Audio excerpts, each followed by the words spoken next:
ជួបជាមួយកូនពៅទៀតហើយថ្ងៃនេះកូនពៅមកញ៉ាំបង្គាឆាជាមួយត្រសក់បងប្អូនបង្គាធម្មជាតិដែលរកបានបងប្អូនថ្ងៃនេះមកធ្វើបង្គាធម្មជាតិ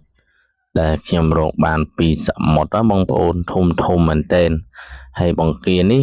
គឺជាបង្គាដាក់មងបានទេបងប្អូនបង្គាមួយប៉ិនមេដៃបងប្អូនថាធំមែនទែនណាមានបង្គាសនេះមឹកធម្មជាតិដែលខ្ញុំរកបានដែរអញ្ចឹងណា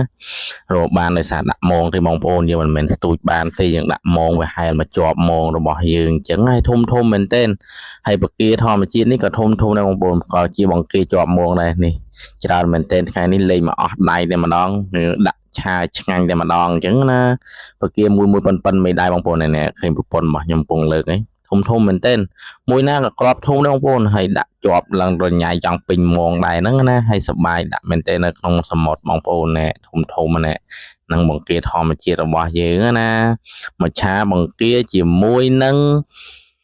ត្រសក់បងប្អូនឥឡូវយើងរៀបចំឆាក្លិនឈ្ងុយឈីវឲ្យបំពងខ្ទឹមរួចរាល់អញ្ចឹងណាដឹងតែឆ្ងាញ់តែម្ដងរសជាតិដឹងតែអេមហើយពីព្រោះបង្គាយើងរកបានថ្មីអញ្ចឹងដឹងតែឆ្ងាញ់តែម្ដងបងប្អូនជាតិផ្អែមឆ្ងាញ់តែម្ដងធម្មជាតិសុទ្ធសាធតែម្ដង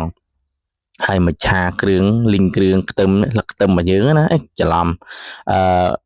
មើមខ្ទឹមរបស់យើងដំហើយយើងដាក់គ្រឿងដាក់អីទៅឈ្ងុយមែនទែនបន្ទាប់មកពីយើងលីងគ្រឿងបានក្រហមស្អាតពេលដាក់ទឹកត្រីរួចរាល់ហើយ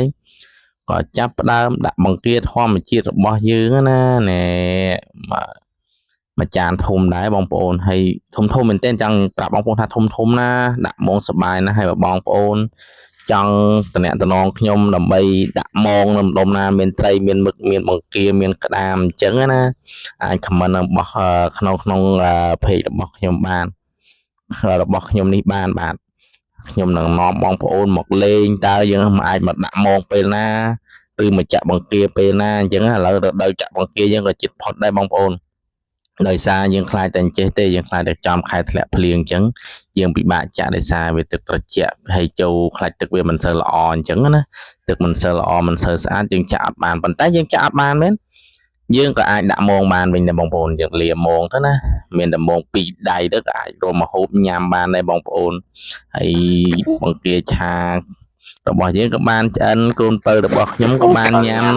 ជាមួយពងមឹកនេះក៏ញ៉ាំពងកូនពៅញ៉ាំពិតជាឆ្ងាញ់មែនបងប្អូនទំនងទេ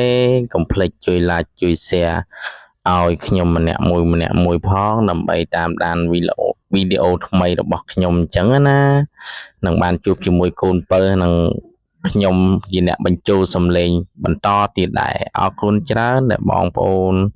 បានជួយ like ជួយ share ជួយ comment បើបងប្អូនចង់តំណថាខ្ញុំដាក់ម្ដុំណាអាច comment នៅខាងក្រោមវីដេអូរបស់ខ្ញុំបានចង់ដឹងម្ដុំណាដែលយើងអាចរកគ្រឿងសមុទ្របានអញ្ចឹងណាហើយវាសម្បូរអញ្ចឹងណាអរគុណជួបគ្នាវីដេអូ